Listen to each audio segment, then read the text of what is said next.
রবের বড়ত্ব শ্রেষ্ঠত্ব প্রকাশ করো। তার মানে কি? আল্লাহু আকবার, সকলে বলি আল্লাহু আকবার। এই শব্দটা সবচেয়ে আল্লাহর কাছে অত্যন্ত একটি গুরুত্বপূর্ণ বিষয়। কারণ হচ্ছে কি, আল্লাহু আকবার শব্দের অর্থ হচ্ছে আল্লাহ সবচেয়ে বড়, আল্লাহ সবচেয়ে বড়, আল্লাহ সবচেয়ে মহান। এই জন্যই আল্লাহ যে সবচেয়ে বড়, আল্লাহ সবচেয়ে যে মহান, আল্লাহ আমাদেরকে রিজিক দেন, আল্লাহ আমাদেরকে খাওয়ান, আল্লাহ আমাদের পড়ান, আল্লাহ আমাদের জীবিত রাখছেন, আল্লাহ আমাদের অসুখ দেন আবার সুস্থ করেন। যে আল্লাহ আমাদেরকে এত অসংখ্য নিয়ামতের মধ্যে ডুবিয়ে রেখেছেন, সেই আল্লাহর শুকরিয়া অবশ্যই অবশ্যই আমাদের কি করা দরকার? আদায় করা দরকার, এবং সেই আল্লাহর বরত্ব প্রকাশ করা উচিত।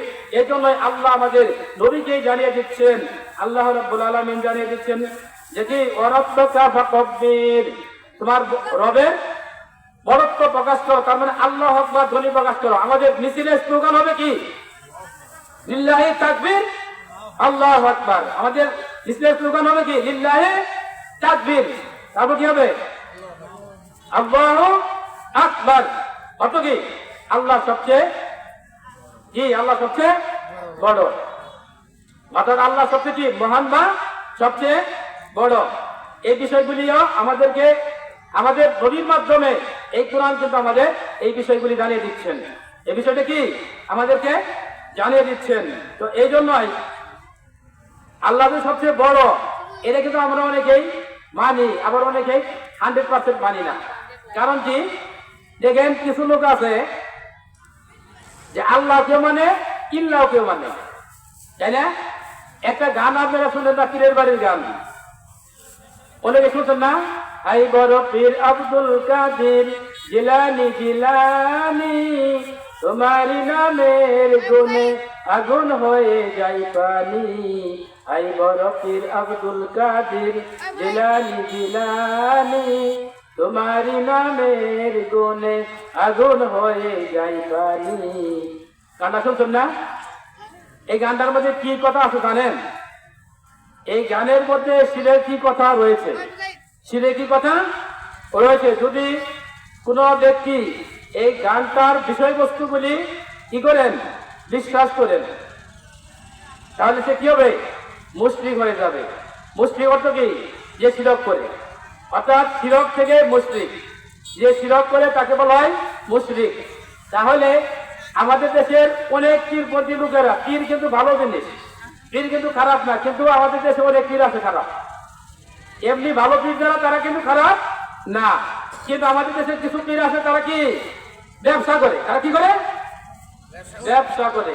তাহলে সকল পীরই ব্যবসা করে না, সকল পীর কি করেন না? ব্যবসা করেন না। তাহলে এই যে যারা এই গানটা বান্ধাইছেন, আব্দুল কাদের জিলানীর যে গান বান্ধাইতে বলেন নাই, কারণ এখানে বলা হচ্ছে কি যে সকল কিছুর নিয়ন্ত্রণ করতে একমাত্র কে? আল্লাহ রাব্বুল আলামিন। অর্থাৎ আপনার রিজিকের মালিক আল্লাহ, আপনার মৃত্যুর মালিক আল্লাহ, আপনার জীবনের মালিক আল্লাহ। সুতরাং এখানে যে গানটা আমি বললাম যে আই বড় পীর আব্দুল কাদের জিলানী, তোমারই নামের গুণে আগুন হয়ে যায় পানি, এই গানটা বিশ্বাস করে অনেক বক্তারা বলেন, আবার সুবহানাল্লাহ বলে না, নাউজুবিল্লাহ বলতে হবে। কি বলতে হবে? নাউজুবিল্লাহ। কেন? আব্দুল কাদের জিলানীর নামে আগুন পানি হয় না, হয় না, হয় না। যদি কেউ এটা বিশ্বাস করে, স্বীকার করে, মানে, তাহলে সে কাফের হয়ে যাবে, মুশরিক হয়ে যাবে। সে কি হবে? মুশরিক। সুতরাং এই গানের মধ্যে শিরক যুক্ত রয়েছে। এরকম যারা এরকম কাজ করবে তাহলে তারা কি? মুশরিক হয়ে যাবে। এই জন্য আমাদের এই মুশরিকি থেকে দূরে থাকতে হবে। এই জন্য আল্লাহ বলতেছেন যে কি ওয়ারাব্বাকা ফাকাব্বির, তোমার রবের বড়ত্ব প্রকাশ করো। তার মানে আমাদেরকে চাইতে হবে একমাত্র কার কাছে? আল্লাহর কাছে।